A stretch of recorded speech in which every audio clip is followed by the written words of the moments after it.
ಅವಳ ರಕ್ಷಾ ಕವಚವನ್ನು ಧರಿಸಿಕೊಂಡು ನಮ್ಮ ಜೀವನವನ್ನು ಸುಂದರಗೊಳಿಸಿಕೊಳ್ಳುವ ಪ್ರಯತ್ನವನ್ನು ಮಾಡತಕ್ಕದ್ದು.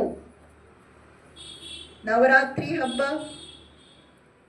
ಹಬ್ಬದಲ್ಲಿ ಹೊಸ ಹೊಸ ಬಟ್ಟೆ ಹಾಕೋದೆಷ್ಟು ಮುಖ್ಯನೋ ಅಷ್ಟೇ ಮುಖ್ಯ ಭಕ್ತಿಯನ್ನು ಬೆಳೆಸ್ಕೊಳ್ಳೋದು. ಹಬ್ಬದಲ್ಲಿ ಹೊಸ ಹೊಸ ಅಲಂಕಾರ ಮಾಡ್ಕೊಳ್ಳೋದು ಎಷ್ಟು ಮುಖ್ಯನೋ ಅಷ್ಟೇ ಮುಖ್ಯ. ಹೊಸ ಹೊಸ ಬಟ್ಟೆ ಹಾಕಿದ್ರೆ ನಮ್ ಕಷ್ಟ ಏನಾದ್ರೂ ಪರಿಹಾರ ಆಯ್ತಾ? ಹೊಗಳಿಸ್ಕೊಂಡು ನಮ್ ಸಮಸ್ಯೆ ಏನಾದ್ರೂ ಕಡಿಮೆ ಆಯ್ತಾ? ನಮ್ ಜೀವನದ ದುಃಖ ಏನಾದ್ರೂ ಕಡಿಮೆ ಆಯ್ತಾ? ನಮ್ ಕಷ್ಟ ಆಗ್ತಾ ಇದೆ, ಮಾಸ್ಕ್ ಮುಗಿಸಿ ಅಂತ ಹೇಳ್ತಾ ಇದೆ ಆ ಮೊಬೈಲ್.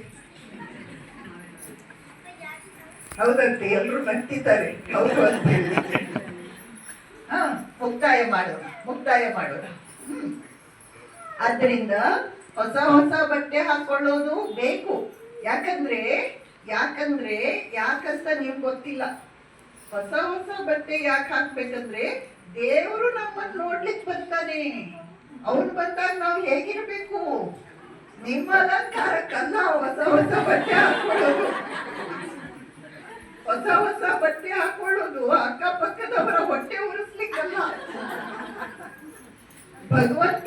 ಭಗವತಿ ಸಾಕ್ಷಾತ್ ನಿಮ್ ಮನೆಗ್ ಬರ್ತಾಳೆ.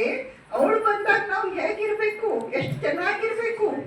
ಅದಕ್ಕಾಗಿ ಒಳ್ಳೊಳ್ಳೆ ಬಟ್ಟೆ ಹಾಕೊಳ್ಬೇಕು, ಒಳ್ಳೊಳ್ಳೆ ಅಲಂಕಾರ ಮಾಡ್ಬೇಕು. ನಮ್ ಸೌಂದರ್ಯಕ್ಕಲ್ಲ, ಭಗವತಿಗೆ ಸಂತೋಷ ಪಡಿಸಲಿಕ್ಕಾಗಿ ನಾವು ಮಾಡ್ಬೇಕು. ಆದ್ದರಿಂದ ಹೊಸ ಹೊಸ ಬಟ್ಟೆ ಹಾಕೊ